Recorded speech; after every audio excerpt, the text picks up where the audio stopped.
Jumpa lagi teman-teman sekalian dari rumah sakit tempat saya bekerja. Jadi ini tanggal 29. Jadi kemarin saya tanggal 28 menghadiri temu kangen Ikatan Alumni Airlangga FK UNER sejabodetabek seharusnya ya.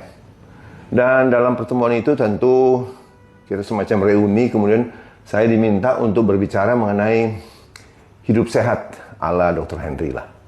Kemudian ada pertanyaan tentu, ya salah satu pertanyaan yang mau saya bahas adalah dari seorang dokter dari Surabaya, dari spesialisasi lain ya.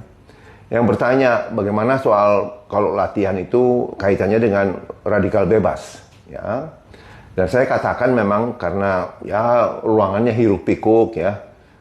Tidak semua mendengarkan juga, jadi saya jawaban singkat-singkat dan saya takutkan akan disalah persepsi ini. Jadi saya jawab waktu itu kemarin, saya bilang tentang teori free radikal itu sudah ditinggalkan. Itu kaitannya, tentu kaitannya dengan latihan ya. Karena begini, pertanyaan ini adalah pertanyaan yang sudah berulang-ulang terus ditanyakan, terutama bagi dokter-dokter, ingat ya yang ini kan yang hadir dokter-dokter semua. Bagi dokter-dokter yang tidak berlatih, yang malas berlatih, kemudian memakai teori ini sambil berkata, jangan latihan, nanti kalau latihan ya, exercise itu akan menyebabkan munculnya banyak free radikal. Ya, itu yang kita sebut karena oxidative stress yang terjadi adalah reaktif oksigen species. Jadi ada macam-macam itu free radikal.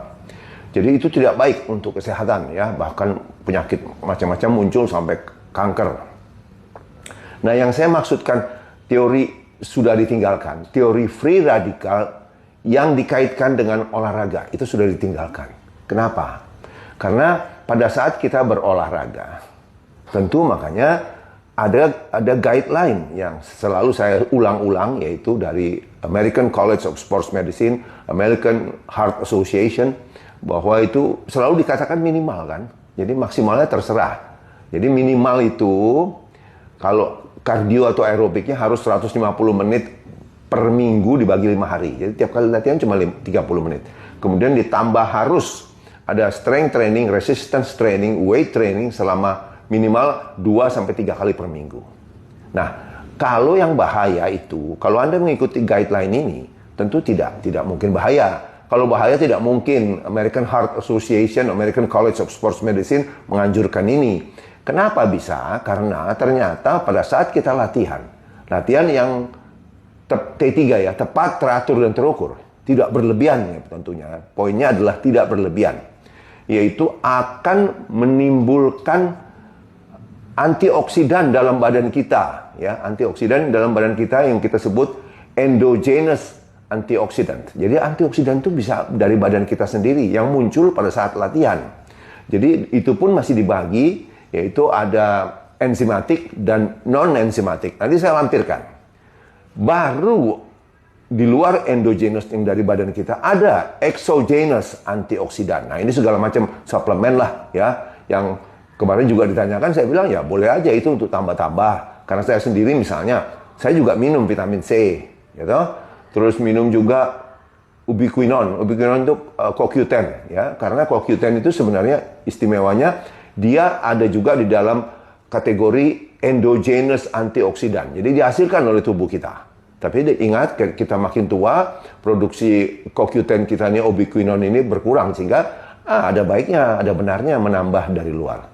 Jadi ingat sekali lagi, antioksidan itu ada di badan kita yang muncul karena latihan.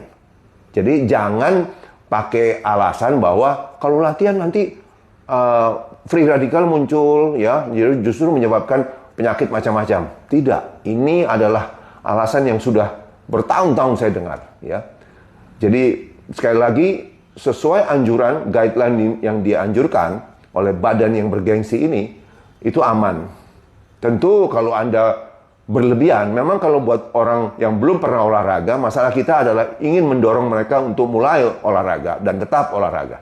Tetapi bagi orang yang sudah sering olahraga memang harus direm. Karena masalahnya ada sifat adiktif dari olahraga. Karena pada saat olahraga kan kita muncul tuh neurotransmitter macam-macam, yaitu misalnya dopamin, serotonin, norepinefrin, itu semua menyebabkan dikatakan feel good hormon kan. Jadi kita merasa enak, ini ketagihan. Sifat adiktif itu di sana. Lagian ada juga endorfin, itu morfin dari badan kita. Kita merasa enak, sehingga terus mau. Nah, itu yang bahaya, itu harus direm. Jadi everything in excess brings trouble to man. Sudah dikatakan demikian kan. Jadi segala sesuatu yang berlebihan, walaupun itu bermanfaat, tapi kalau dia berlebihan, itu menyebabkan gangguan nantinya. Nah, kita lihat memang orang-orang yang overtrain itu biasanya apa? Tanda-tandanya susah tidur, heartbeat-nya, denyut jantungnya itu cepat ya, walaupun dalam keadaan istirahat. Terus anxiety, gelisah, cemas, depresi bahkan, dan kadang-kadang juga hipotensi, tekanan darahnya rendah, dan juga imunitasnya jelek. Jadi tentu sekali lagi yang berlebihan tidak baik. Makanya kita ikut guideline saja, ya. Jadi sekali lagi jangan takut berolahraga, karena ternyata olahraga sudah ada antioksidannya sendiri, keluar sendiri antioksidan. Jadi kalau bertanya, bagaimana sih kita melindungi tubuh kita dari oksidatif stres atau free radikal yang muncul akibat olahraga? Nih, satu. Yang pertama disebut adalah exercising, justru olahraga. Karena terjadi endogenous antioksidan. Jadi badan kita ini mengeluarkan antioksidan sudah untuk menanggulangi efek samping itu. Kemudian kata-kata lain, ada cara-cara lain adalah cukup tidur, kurangi stres, ya kan?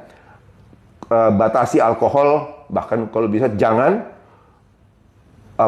smoking, merokok, hindari, dan makan makanan yang sehat yang mengandung antioksidan, kaya antioksidan.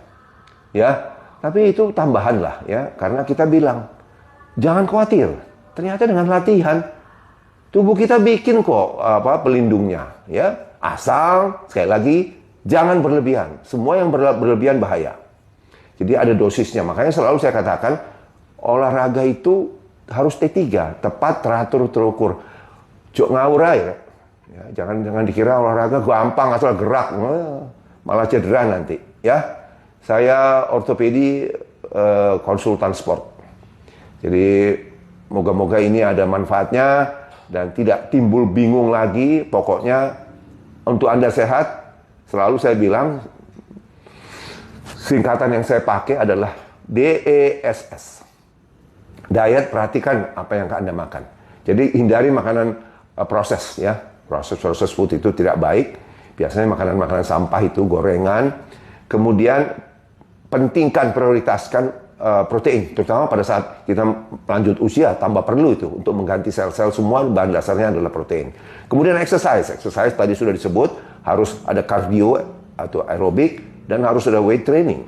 Kemudian sleep, itu juga yang paling penting. Kemudian satu lagi, S yang terakhir adalah stress management. Nah, stress management ini pada manusia beda-beda lah. Tapi intinya kita cuma perlu menjaga hubungan vertikal dengan pencipta kita.